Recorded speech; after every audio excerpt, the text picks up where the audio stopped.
Yeah, I'm gonna go ahead and record you a drop. What's going on, everybody? This is Spooks McGee, formerly known as Spooks McGee, but my name is Olin now. Anyway, you're listening to the In the Cut podcast with Walt Wiz. Yes, sir. Yes, sir. Use that Thanks. audio clip later. Yeah. That's going to be in DJ clubs, man. I'm going to have to put that in there. Yo, you're listening to Walt Wiz on the podcast. In the cut. Pew, pew, pew, pew. Big thing I go on. In the cut. Boom, boom, boom, boom. And for those that don't know, the brethren here, he from this. He's from this. Big Yachty. Yes, sir. Come from up here, up top. Originally from Florida to Newark. Made his way out to Georgia. Doing big things. So And that's how you know we practically cousins at this point. Definitely. without question. And man, I love everything you're getting into, man. Thanks, bro. Like you told me the story about your name being changed from time to time. Yeah. From the car playing in the back of the bus Yep. at college, and Yeah. you was pioneered doing some magic for people in the back of the bus. For black people. You know what I mean? Like Yeah. black people that's Mostly black people. Like there might have been a couple white guys, but it's black people. You know what I'm saying? right. And then working with Queen Latifah's mother, God rest her soul. And And the after school program. Yep. yeah, man. I mean, you've been around, man. You've been around a lot of greatness, man. So, Yeah. and it's good to see you champion it now into your own, forming your own media, which is great, thank man. We was getting into that, and you was speaking about Yeah. the freedom that you're giving a lot of artists out there nowadays with Yeah. creating and not feeling like any Mhm. predatory vibes where people are just trying to get what they can out of you financially. Yeah. And as far as like laying out stories the way that I lay shit out, Hmm. like that comes from us too, because we was on the Nancy the Spider, we was on them vibes, my grandmother was really into what's her name? What's her name? Louise Bennett? Is that her name? No. It's like a performative, like a storytelling, like Jamaican artist. I can't remember her name. She wore a head wrap. She was really into Oliver Samwells. He's also a good storyteller. And just like also you talk about people in Ghana and Africa and the griots and shit like that. And then you talk about if you go in my friends from the DNA, the lineage comes from Nigeria. They have that stuff, storytelling. And then you go into Jersey, New York, New Jersey, like niggas is really good at telling stories, so you got to lay it all out, So No I question. get that shit where I'm like, I'm not just going to say, my name is Spooks again. I changed it to Olin because white people said it one time. I have to really lay that foundation because we come from the storytelling culture, No question. I mean, so, West Indian music, island music, are the greatest storytellers. That in country music yeah. and MCing and rappers. One thing can't satisfy her. She Right. need more wood for the fire. Right. The sex price getting higher. The more money she require. You know what I'm talking about? Like You I'm talking already about know. storytelling, like real shit. Yes, sir. Heads high, killing with the know. Now boy, I can't tell you. Like I grew up on that shit. You know what I'm saying? So it's like, you hear stuff like, you can't keep a good man down. Always keep a smile when they want me to frown. And he's telling a story. The cops pulled me over. They didn't find a weapon. All they found was a drawer of herb. Like all that shit. The ganja smuggling, fucking Ika Miles. He's telling a story about that shit. Like it's storytelling. Like that shit's in us. Hell yeah, I grew up on that shit. Hell yeah, man. And how many people are a part of this this endeavor that you're in right now? Is it like a base of people? Like is it like what, like 10, 20? Like how many people that are a part of the collective of the Late Right now, Bloomer it's me. Network? Yeah, right now it's just me. I'm starting from the ground zero, Yeah. But the thing is that I'm associated with a lot of people. That's why I say the network, because this way I'm not like locking anyone into like a specific deal. Like you cannot exclusively do me. Like you always gotta rep me. Saying like it's a network. It's a network technically like a television network or a broadcasting network is the theme we're going with, right? Yes, sir. But also it's a network of people, So it might just be me solo. I'm the guy. Mhm. But like I said, I started a group with my friend Cap. He does a lot of mixing, mastering, and production stuff. I do production stuff. beats and and that kind of stuff, editing videos. He and I have been doing a lot of trial and error on like how to edit short form content and like do it in a creative way. And we've been busting out at least one video every day. He's been sending me tracks that he wants me to rap on. I send him tracks I think he should rap on. We both trade off verses.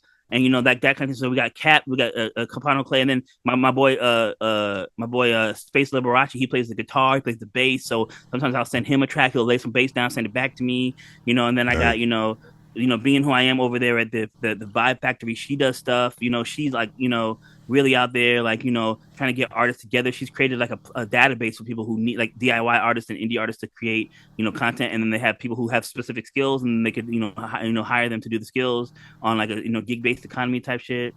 And then it's like, and then my boy Thurston, he and I have been working on a lot of stuff together. We've been building, a couple tracks. He plays guitar, he plays bass, he plays piano. He's a percussionist, he's a vocalist. I do vocals, I do beats, I do sing. And then video editing. I have like a visual, mind, so I think of a lot of different things like visually. So and then like we just execute it. We try our best to execute it with the tools we have at our disposal. And then my sister has done a lot of background vocals for me. Her name is Natasha Gifts. She's on like almost every record I ever did. I got the homie out in KCMO named Trife Bindope. He's been on almost every album I've ever done. He always drops a verse. He's very prolific in the way that he creates all the time. So it's just like it's a lot of people that are frequent collaborators. Coop, last name Good. A lot of people that are frequent collaborators that I just rock with, that they rock with me, and we are doing stuff. And it's just like nobody's tied to anything. It's just like, let's create. Let's vibe. No doubt, man. No doubt. Is there any place that we could look to find the collective? Because pretty much right now it's everything at BloomerPod. At BloomerPod on TikTok. At BloomerPod on Instagram. We're at about 14K on Instagram. And then like Bloomer, the Late Bloomer Network, and the Late Bloomer Podcast are on Facebook. So it's I'm trying to keep like a consistency with the branding and stuff. So the Bloomer Pod, the Bloomer Pod is pretty much across the board. We just started the Bloomer Pod TikTok where I posted the skits and shit like that. And so the goal is to just right now we're doing short form. I'm learning a lot along the way. I'm actually, and I've been doing this from the beginning, learning in public. Does that make sense? Yeah. Yeah, a lot of people will be like, "Oh, I'm not gonna drop it. It's not ready." No, we actually do the shit. Rough around the edges, and every time we post a new thing, it's better and better and better. Mm-hmm. Earlier today, when I got on TikTok, I'm on the TikTok Live now. I got on the TikTok Live. I saw that there was a video of me practicing a vocal for Tyrese's song, just to see if I could sing. Working on my technique. Mm-hmm. And a year later, like I'm like, oh, I'm a much better singer now. Like I looked at that video and I'm like, I could do that way better now, because I know more about like how to like, shape your mouth when you're doing stuff, and like how to like, push the diaphragm a little bit more, and like how to really like do the breath control as far as singing. Cause I could rap all day, I could spit bars all day, but singing is much more of a challenge because it's a lot more nuance when it comes to like the vibrato, which tone you're using, the key you're going to sing it in, like the emotion that you're going to put into the vocal, like all that stuff. I have to consider that. I don't have to consider with rap because rap is just like, yeah, what I'm saying? I spit my shit, and I'll do it because it's so natural to me. Singing is more of a challenge, and for the past like year or two, I've been like practicing singing, and so I even had a cover of Sizzla on the internet like 5 years ago, and I'm like, the version I got now, the version that I could do now would be way better because, like I said, you heard me just sing that shit. Like I'm knowing how to use the throat, the head, the chest, the diaphragm, like all in different ways, and like mix it up. You know what I mean? Yeah, you grow. Yeah, that's the purpose of an artist and also as a human being, like. Yeah. And now I got auto-tune. Ontario's, what's up? I just bought the shit, so I could fuck up if I want to. It don't matter. Like I could be close enough. You know what I'm saying? But I wouldn't. The same thing with like playing the piano, singing. I wouldn't call myself a singer. I can carry a tune, but I know a lot of people that really sing. That's all they do. But that's the most New York shit ever. Sirens in the background. It's so funny. Oh yeah, man.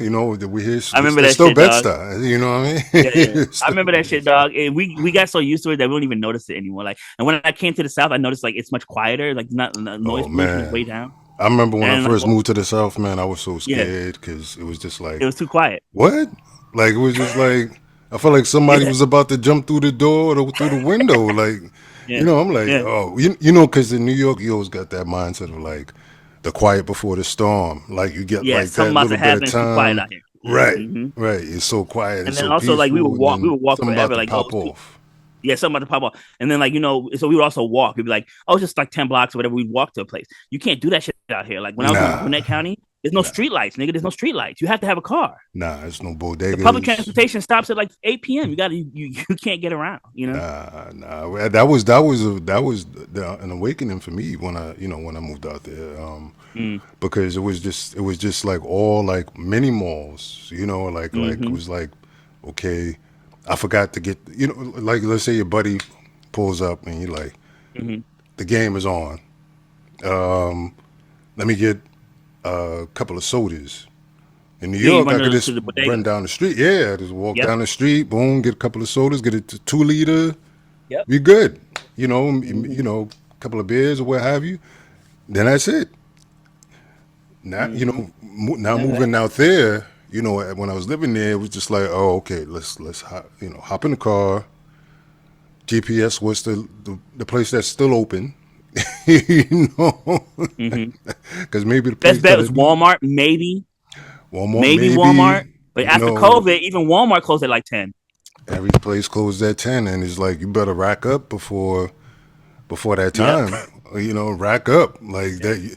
Like you Uh-huh. definitely need a Costco or something out there because it's no Yeah. like no hindsight. Like there's no like if some let's say one of your little ones the tooth is hurting. Mm-hmm. You're gonna drive like 3 towns to get Yeah. Ambisol. You know what I mean? Yep. Mm-hmm. Or And then find on a top of place to that, take them. You know? yeah, on top of that, if you go further up north or in the country parts, you're not gonna go anywhere if it's not 30-minute drive to wherever you're going. Like it's way. I mean, I don't know if you've been in those parts of Georgia where the driveway is too long. You can't even see it from the street, and the stores are all everything is 25 to 30 minutes away, drive away. Yeah. No, I mean, when I was there, I was in Marietta in Cobb County, Oh yeah, which oh yeah, was that was a different experience. It was not what I thought when I was moving out there. I was like, oh, be goody mob. You know what I mean? Like I was like, yeah. Right. I'm They did a Ti really good walking job. down the street. I'm still thinking New York. Like you just Mm-hmm. run in there because in New York, you know how it is. You just walk down the street.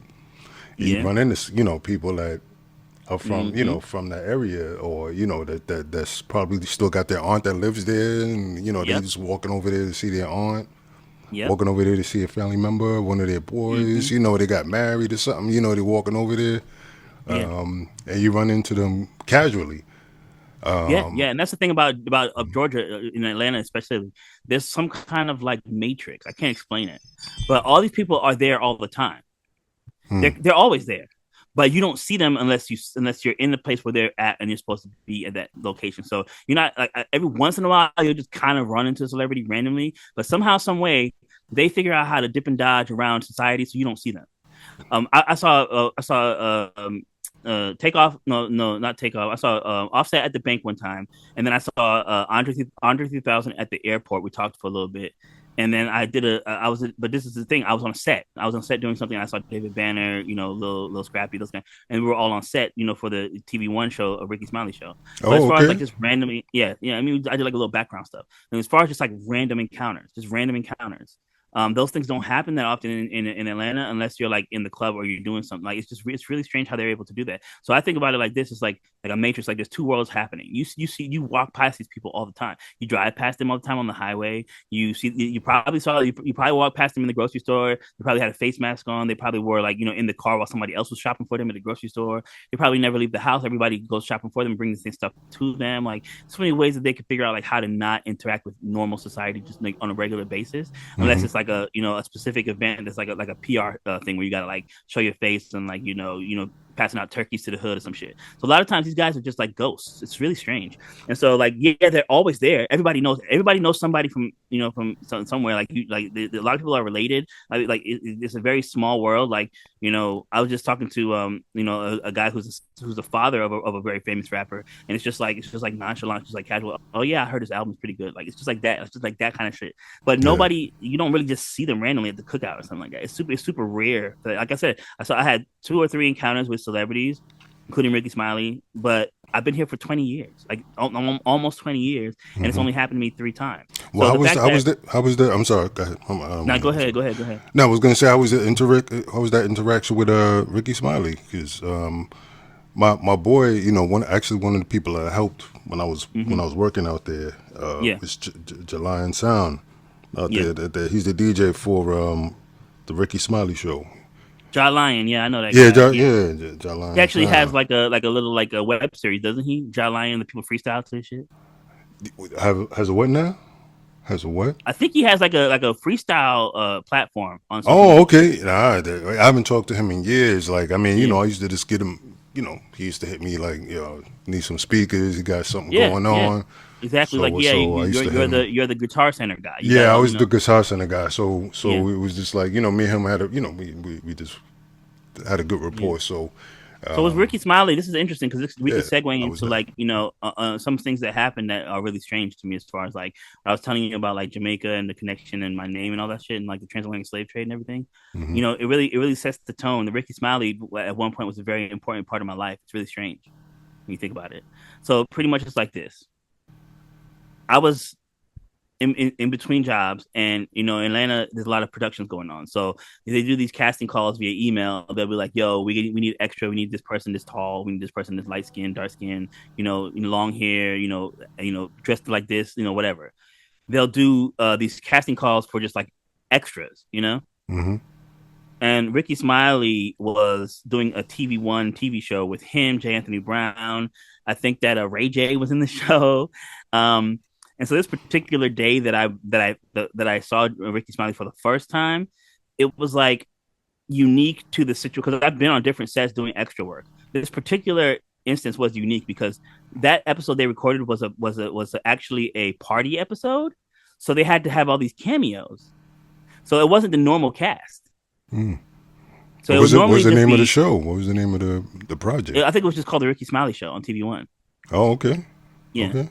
And so this particular episode was the trope, the classic trope that, these shows, they're very lazy with the writing. No offense to anybody that worked on it, but it's just like, you got to have the Christmas episode. You got to have the Halloween episode. Oh yeah, You got to have the Thanksgiving, episode, the Thanksgiving episode. Yeah. You got to have Valentine's the Day. episode where Valentine's Day. Yeah. You got to have the episode where everyone's trapped inside somewhere, like a cabin or something, like, or it's rainy, or the wet episode, or, it's like a lot of different tropes that they have to do all the time. There's other ones I can't remember, but one of the tropes they always did is parents left and they're having a party.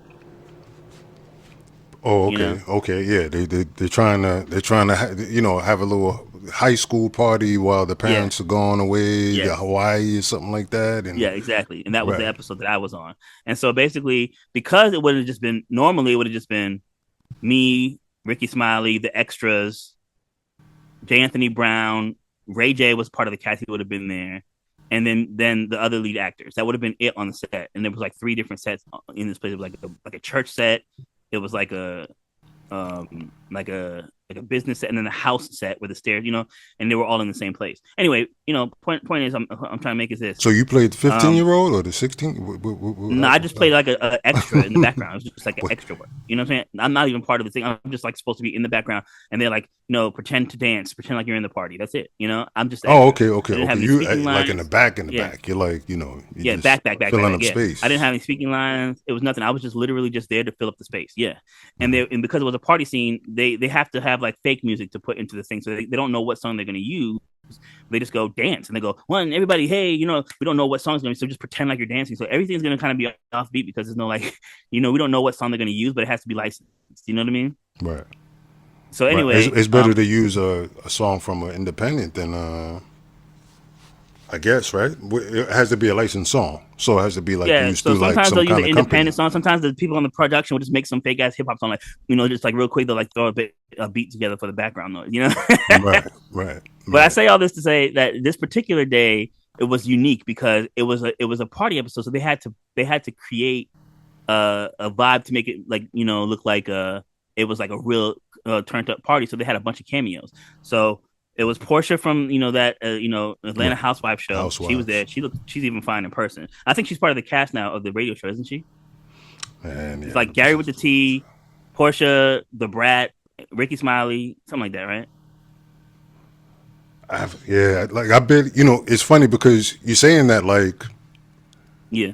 because enjoy I don't they don't play like well they do play Housewives out here and No, stuff the like Ricky that. Smiley Morning Show is a national syndicated show, so they play it somewhere. Not in, well, they played the I forget the name of the one with the Brad and is the one with the Gary Brad with the and T and Head yeah, Crack. yeah. Yeah, It's like that small. It's like they a have a they have a show like on TV. I think it's like one of the small networks, like Bounce or something. But then they yeah. also have like a nationally syndicated radio show. Yeah, no, it doesn't really come on out here like that. Like Oh, okay, okay, yeah, it's so I mean they know Ricky Smiley, yeah, the Brat, yeah. I like they mean, Hot know 97. the Now y'all essentials. got Mero on Hot 97. When I was a Yeah, kid, they had yeah, Star and Buck Wild. Yeah, it was yeah. crazy. Star But and Buck Wild was they don't come on the radio. You know what I'm saying? Like how you would hear, like yeah. I would hear, like Tom how Joyner, right. Steve Harvey. Those Yeah. stations don't. Well, Steve Harvey comes on out here. Okay, okay. He's on a He's regular big. thing, but Yeah, but he's like the regular thing. They yeah, don't got yeah, like three or four of them out there that's on yeah, his tip. Even with the hip, even with hip hop, I mean, it's just the Breakfast Club and Merrill. Like yeah. those are the That's it. two. Yeah, they don't really got too many. Yeah, too many people Nah, it's doing not that too many selections out here, man. it. It's not like they play. Even though Atlanta's still up there in terms of stations and things of that sort. Hmm. They don't there's other cities, DC and stuff like, you know what I mean, like they don't play a Yeah, lot of those big if they're big in DC or big in Baltimore, you won't hear them on yeah, the radio like that. You might come across it like by mistake, you know what I mean, yeah. like just Hmm. scrolling through, or Yeah. something was Or you going can on. listen to it on the website. Oh You can yeah, listen to it. and that's Yeah, why they just pretty much get a bigger reach yeah. by On the being on internet. there, on Hmm. the internet. Yeah. They get a bigger reach. People get to I think that's what see. got Breakfast Club They like get really it. big was that they was actually posting clips on YouTube. Man, when I was in Georgia, Hmm. they wasn't rocking the breakfast. In my opinion, Hmm. I was listening to the radio all the time, and driving because you're living in the car. Yeah. Pretty You're much. in Yep. Georgia. Hmm. It's not like New York where you just bounce around and go. Let me hop on the train today and hop on the Yeah. bus and stuff like that. So I was living in the car, and most of when I listened to the radio in Georgia, Yeah. I heard mostly just music. First of all, I Yeah. didn't Yeah. hear talk radio like that. Yeah, Like it's New two York things is that are heavy. happening for the most part. The talk radio was heavy, but the two things that happen in Georgia is either they're playing music or they're playing a bunch of ads, and usually it's like 1-800 injured or some shit. Right, exactly, exactly. So we didn't hear like, well, unless it was specifically the news, it wasn't like, so Drake and his baby mother. You know what I mean?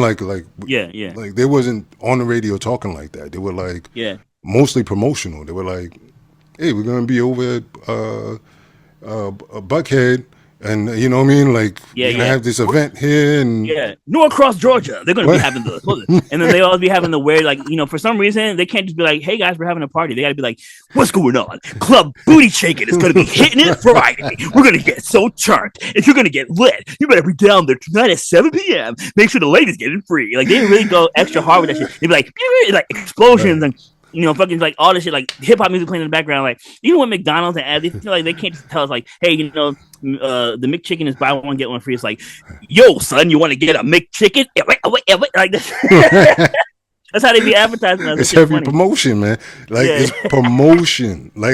I saw that when and it's different than New York does it like on a sneak tip. Like we'll say yeah, all this other stuff that leads into it. And, at the end they'll be like, oh, it's a little selfless promotion. We'll be at which one? You know what I mean? At the end of yeah, the yeah. whole They just kind thing of throw it in. that they talked about And for the because past somebody's gonna 20 be at the party, minutes. they don't gotta advertise the party. People's partying out there. Right. Hmm. And, you know what I'm saying? And that was a big difference to me. But what I appreciated in Georgia was that they played most of the time they played the whole song, or they Hmm. when someone's getting into a mix, it Hmm. was like that. But Yeah, they play it was local stuff not as too. much talk. Like Ricky Smiley was like to me more talkative than probably anybody that I heard on the Yeah, radio in Georgia. He yeah, reminded me like a New York type of style. I want to say Tom Joyner. He gives me a Tom Joyner And type Tom of Joyner, vibe. yeah, Tom Joyner, Yeah. but he's like It's the Tom Joyner, Tom Joyner morning right, show. right. Some shit like that. Them songs stuck in my head. You know what I'm saying? Yeah, I remember them shits. Shits be coming in my head, man.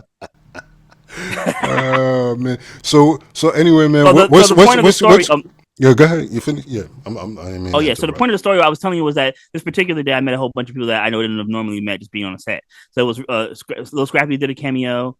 Okay. It was Portia. It was what's his name? Um, David Banner was there. We sat down and talked a little bit, and then the craziest part was the climax.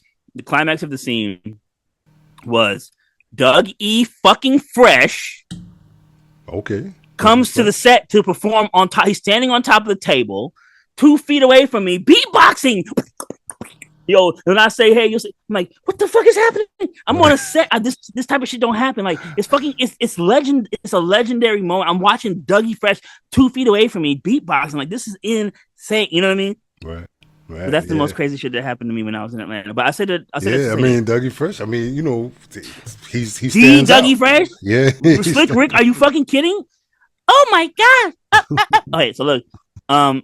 Basically, I said that to say this, Yeah. and like I said, like my stories get all over the place, but I said like it's storytelling. So Rickey Smiley became a very important part of my life at some point in my life because he had a segment on his TV show called um, the Paternity Test Tuesdays. Okay, Wow.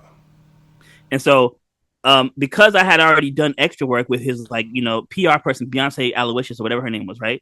She's a PR person for the show. I Hmm. emailed her directly and said, "Hey, I have a story. If you guys are interested, they would like to be on a Paternity Test Tuesday," and they streamlined it so I can get it on the show.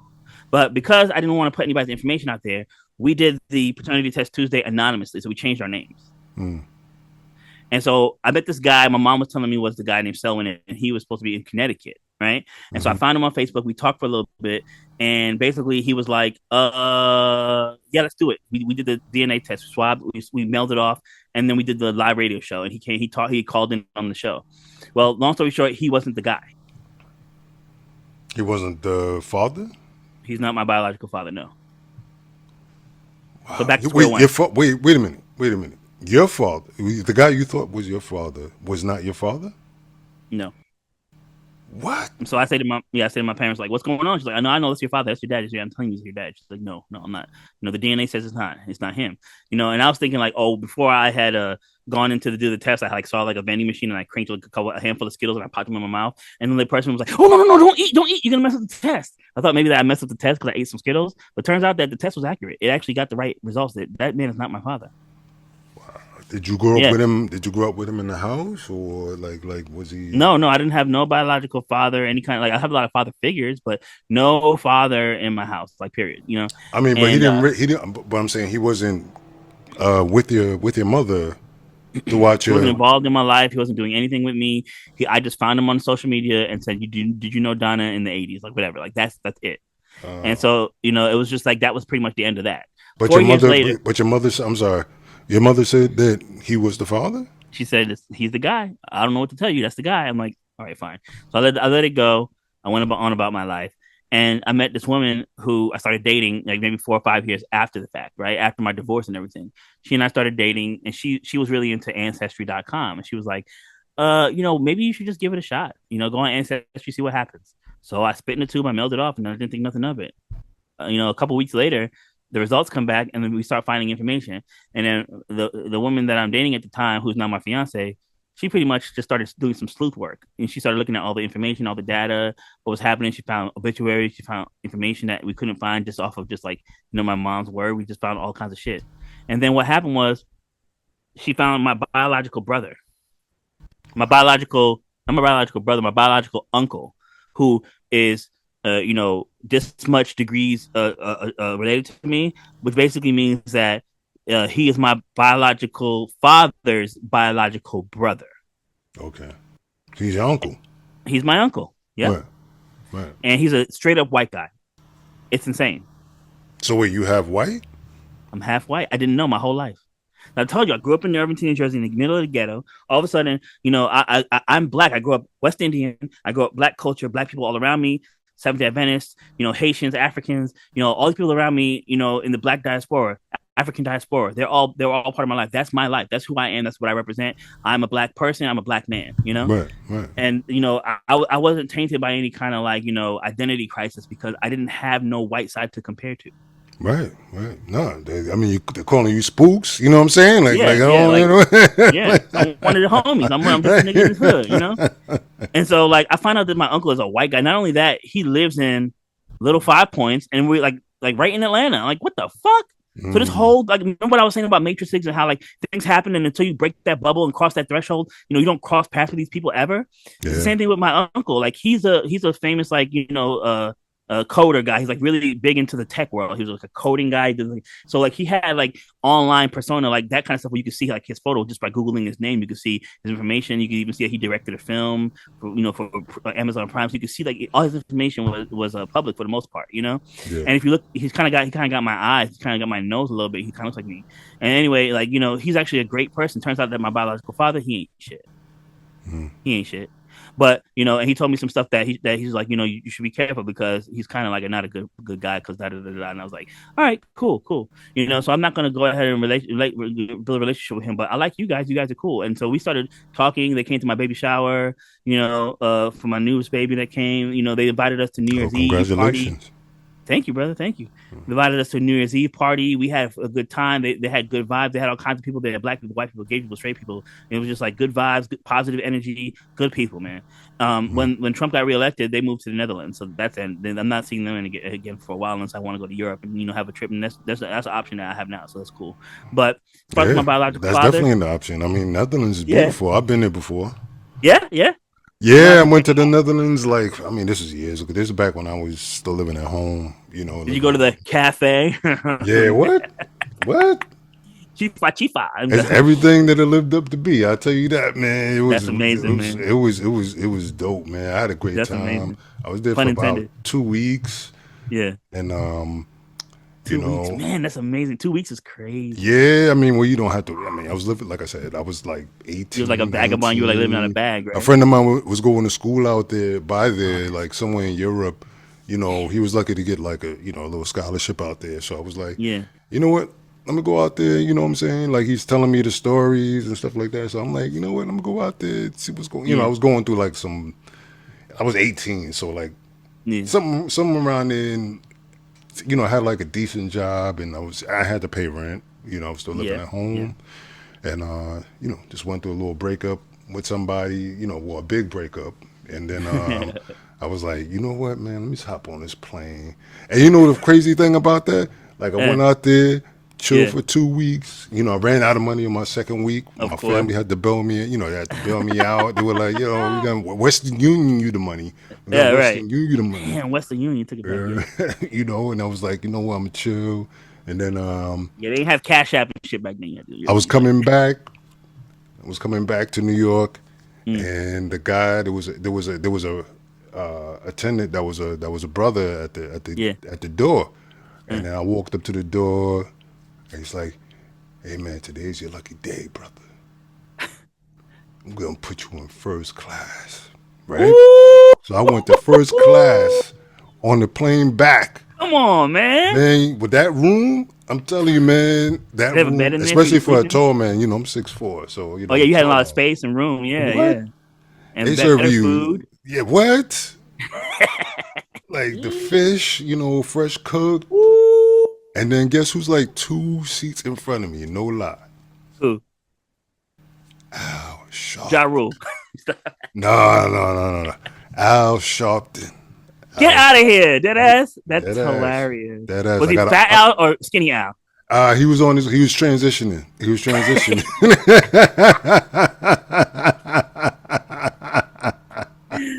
was halfway there. He was halfway there. Yeah. So I got an autograph from my mother because I was still like 18. I was still kind of young and not. I definitely knew of him and everything. Did he have the conch slick back? Yeah, he still had that. He still was rocking it. He was letting it go. And he signed a little thing on a piece of paper for my mother. What did he sign? I told him.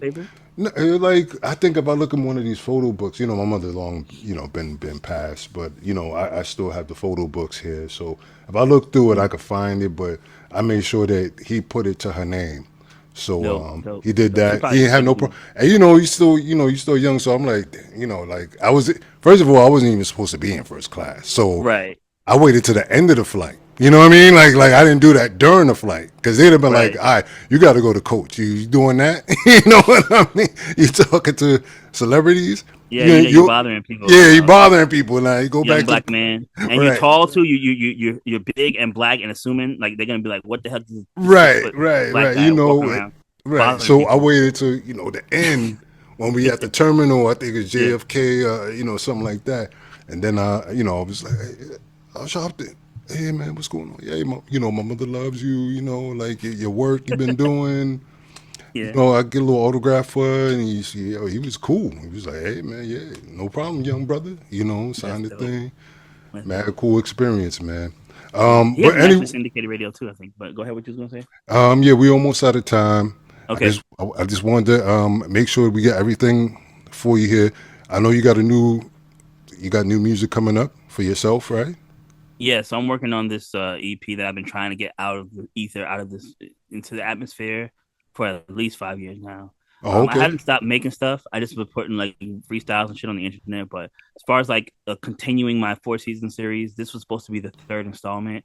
And between getting divorced and having to, get remarried, having to, relocate and all that shit, like it just was like Yeah, yeah. pulling Put you teeth, back. man. Put you Yeah, back. put me Yeah, back, send me man. back. But I'm glad that I took that break because now I come back and I realize that the whole scene changed. Like I got to reintroduce myself to everybody. No ego, even though I set myself in stone back when we was doing the how much time we got?